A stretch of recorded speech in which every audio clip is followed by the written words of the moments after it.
Hello students, 10th Maths Chapter 2 Numbers and Sequence Exercise 2.5 14th sum in the video பார்க்கலாம்.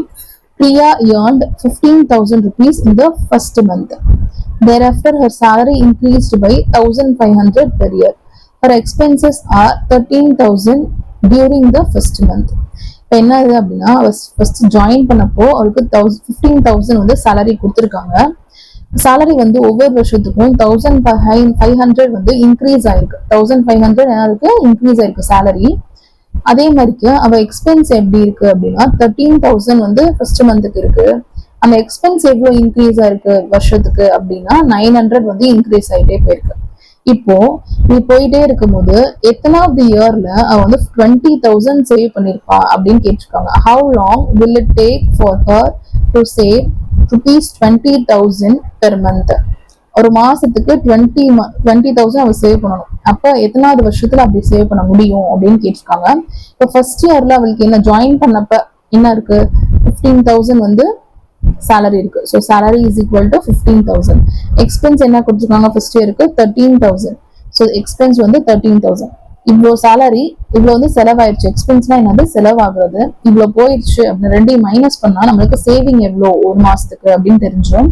So ரெண்டையும் minus பண்ணுவோம். அப்போ வந்து 2,000. ஓகேயா, அடுத்து செகண்ட் இயர் இது மாதிரி ஒரு 3 வருஷத்துக்கு 3 வருஷத்துக்கு எழுதி வச்சுக்கோங்க. சரிங்களா, இப்போ செகண்ட் இயர் salary என்ன எப்படி இன்க்ரீஸ் ஆயிருக்கு, 1,500 வந்து இன்க்ரீஸ் ஆயிருக்கு சொல்லியிருக்காங்க. இப்போ 15,000 பிளஸ் 1,500 அப்படின்னா செகண்ட் இயருக்கு வரும். ஸோ ரெண்டையும் பிளஸ் பண்ணோம்னா 16,500. ஓகேயா, அடுத்த எக்ஸ்பென்ஸ் எப்படி இன்க்ரீஸ் ஆயிருக்கு, 900 வந்து இன்க்ரீஸ் ஆயிருக்குன்னு சொல்லியிருக்காங்க. ஸோ 13,000ல 900 ஆட் பண்றோம். ஸோ 13,900. இப்போ இந்த ரெண்டையும் மைனஸ் பண்ணோம் அப்படின்னா செகண்ட் இயரோட சேவிங் எவ்வளோ அப்படின்றது நமக்கு தெரிஞ்சிடும். செகண்ட் இயர்ல மாசத்துக்கு எவ்வளவு சேவ் பண்ணிருக்கா பெர் மந்த். ஓகேயா, இது ரெண்டையும் மைனஸ் பண்ணோம் அப்படின்னா 2,600. So saving is equal to 2,600 அப்படின்னு கிடைச்சிருக்கு. அடுத்து தேர்ட் இயர்ல இதோட 1,500 ஆட் பண்றோம். 16,500 பிளஸ் 1,500 போட்டோம் அப்படின்னா 18,000. எக்ஸ்பென்ஸ் வந்து 900 ஆயிரம் இருக்கு. அப்போ 13,900 பிளஸ் 900 அப்படின்னா 14,800 அப்படின்னு கிடைச்சிருக்கு. இப்போ salary எக்ஸ்பென்ஸையும் மைனஸ் பண்ணோம் அப்படின்னா சேவிங் கிடைச்சிடும். ஸோ பெர் மந்த்துக்கு ரெண்டு மைனஸ் பண்ணி பாருங்க, 3,200 வந்து சேவ் பண்ணிருப்பாங்க.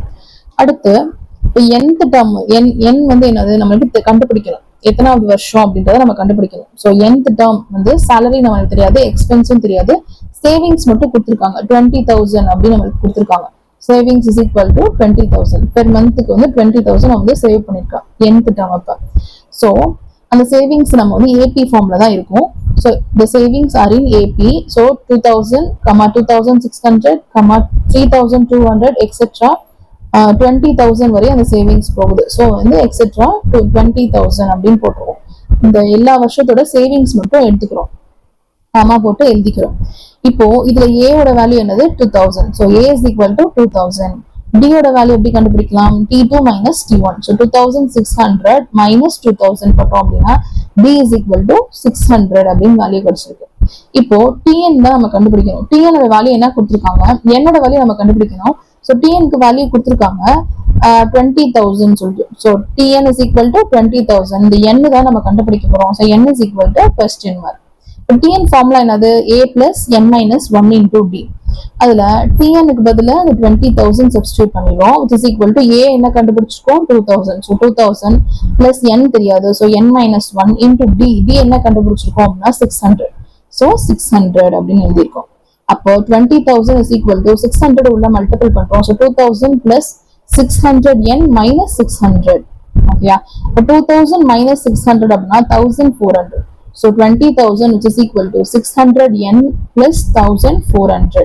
இப்போ கான்ஸ்டன்ட் ஒரு சைடு கொண்டு போறோம். ஸோ 20,000 மைனஸ் ஆயிரும், இங்கிட்டு வரும்போது மைனஸ் சைன் ஆகும். So minus 1,400 which is equal to 600 n. இப்போ 20,000ஐயும் 1,400ஐயும் மைனஸ் பண்றோம். மைனஸ் பண்ணோம் அப்படின்னா 18,600 அப்படின்னு வேல்யூ கிடைக்குது. 18,600 which is equal to 600 n.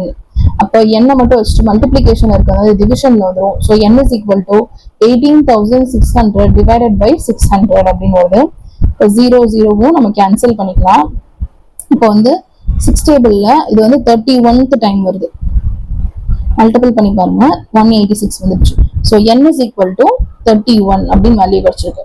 அப்ப எத்தனாவது வருஷத்துல அவர் 20,000 சேவ் பண்ணிருப்பா ஒரு மாசத்துக்கு அப்படின்னா 31வது வருஷத்துலதான் அப்படி சேவ் பண்ண முடியும். ஸோ கொஸ்டின்ல இருக்கிறத அப்படியே எழுதிக்கோங்க. Therefore, the savings 20,000 rupees 20,000 per month will be reached in 31 years. 31 இயர்ல தான் வந்து 20,000 வந்து ஒரு மாசத்துக்கு சேவ் பண்ண முடியும் அப்படின்னு நம்ம கண்டுபிடிச்சிருக்கோம். இதோட இந்த சம் முடிஞ்சு. தேங்க்யூ.